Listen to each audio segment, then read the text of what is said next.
Welcome, my dear viewer, to Dr. Paul Kebicho YouTube channel. And I want us to look at what we call cryptocurrency. I have met many people. I have met numerous number of people in my business who have been asking me this question on what is cryptocurrency. What is cryptocurrency? I'll first of all give you a warning. Please be warned. And I want, first of all, from a legal perspective, to make you understand where I'm saying that you need to be warned.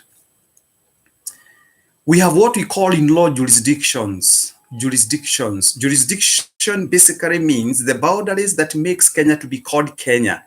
So now all the boundaries of the Republic of Kenya, we refer to Kenya now. Kenya is a jurisdiction within its territorial boundaries. That is what we call a jurisdiction. If you go to Uganda, they have their jurisdiction. If you go to Tanzania, they have their jurisdiction. So jurisdiction is basically the reference of the territorial boundaries that exist in a nation. Now, and having said that, I want us to ask ourselves a few questions before we go to what we call cryptocurrency. If you go to Uganda today, they have their Uganda shilling. If you go to Tanzania today, they have their Tanzania shilling. If you go to South Africa, they have their South African rand. If you go to Japan, they have their Japanese yen. If you go to Botswana, they have their pura. If you go, for instance, to Zimbabwe, they have their Zimbabwean dollar. If you go to America, they have their dollar. If, for instance, you go to Zambia, they have their kwacha. So in other words, if you come to Kenya, we have our Kenyan shilling. So what defines the currency? And what makes the currency to have the value it has? It is purely matters jurisdictional. It's what we call, in economics, what we call the monetary policies and the physical policies. And therefore, before I talk about cryptocurrency, we all understand what currency is. Nobody, I think there's nobody is stuck in that monetary quagmire who does not understand what we call currency or what currency is. Now, in this Republic of Kenya, we don't just wake up one morning and print the money that we need. Otherwise, we could have printed the 7.2 trillion shillings that we owe those development partners, and we give them the money. We can go to the Lalu, if that is all what mattered, and tell those people to print as much money as they can. But that does not, things don't operate that way. So we have bodies that have been established by our laws that helps to moderate the economic performance policies of a nation. And therefore, what am I saying? For us to operate, or for us to have that particular currency, money, that medium of change called money, we have Central Bank of Kenya that regulates that. Central Bank of Kenya, it is the one that issues notes. It is the one that licenses banks. It is actually the lender to the government. It has got so many things anyway. I'll not mention all of them because I'm not teaching an academic class. But then the question is, Kenyans are very funny characters. Kenyans have lost a lot of money to what we call phantom organizations or moribund organizations or amorphous organizations such as DESI, among others, or we refer to them as Ponzi schemes. Now, the government has tried as much as it can to make Kenyans aware and not become gullible to those unscrupulous people who seize every opportunity that comes their way. So for any bank to operate, we have what we call the Central Bank of Kenya. The Central Bank of Kenya must give the node for that particular bank to operate. It is the central bank that gives currencies that we use, the money that we use, the money that I have in my pocket. It is the government that prints that money. It is the government who knows how much money should we have in circulation. And they have what we call the OMO. Okay, I'm not going to teach you how they operate, but of course I'm aware that the government gets reports from the banks every day in order for them to know how much money is in circulation. They know, the central bank knows how many 1,000 notes are out there, how many 500 notes are out there, how many 200 notes are out there, 100 notes, 50 notes, 20 notes, they know, the government knows, and even the coins, the government knows. So when you hear Dr. Patrick Njoroge of Kenya, the central bank governor, saying that you need to be very careful when it comes to matters cryptocurrency, then I don't think there's another better source for you to get confirmation to when you're dealing with matters currency. So cryptocurrency basically is a form of payment that can be exchanged online for goods and services. For those people who normally go and park their cars in those caps, we have, like, when you go to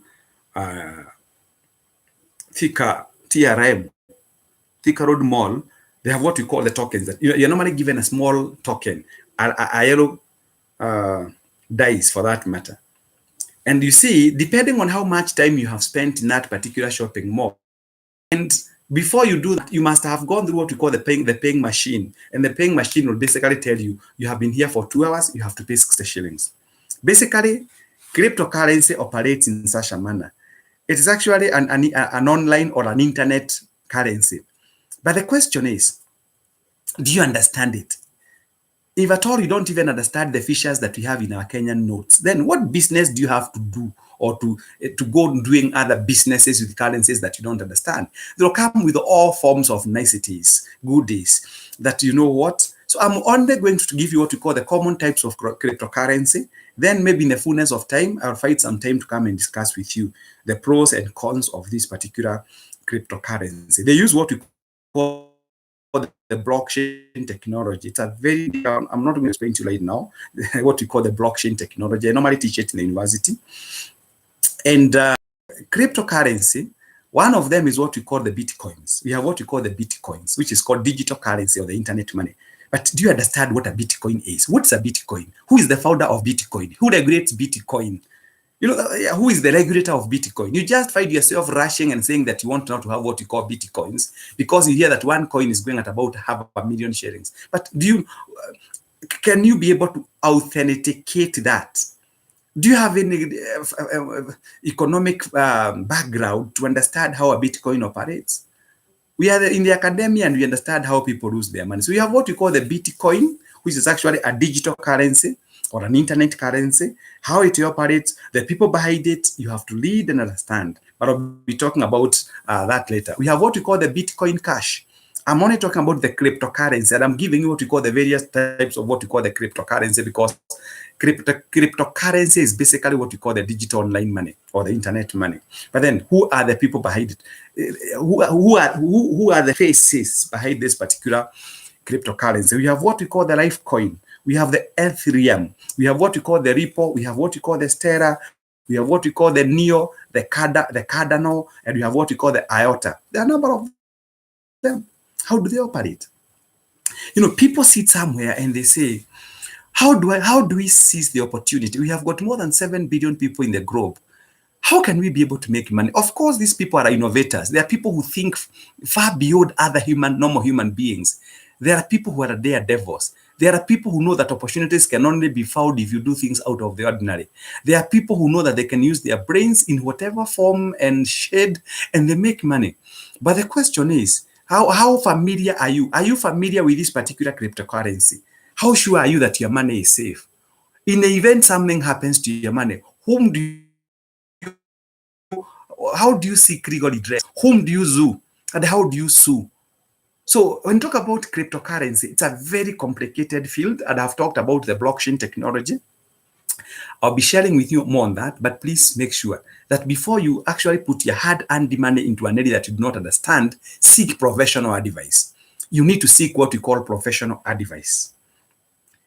Oh, well, like Kenya, I talked about Kenyan shilling. We understand Kenyan shilling. Everybody understands Kenyan shilling. But do you understand Bitcoins? What is the value of one Bitcoin?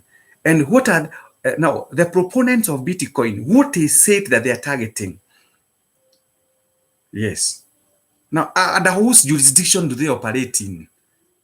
Who are the regulators of Bitcoin? How far do you understand this particular Bitcoin?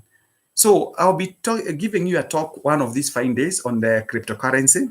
But meanwhile, can you first of all use what you know, the Kenyan shilling, and of course maybe the American dollar, because or maybe the euro for that matter. Those are currencies that we know.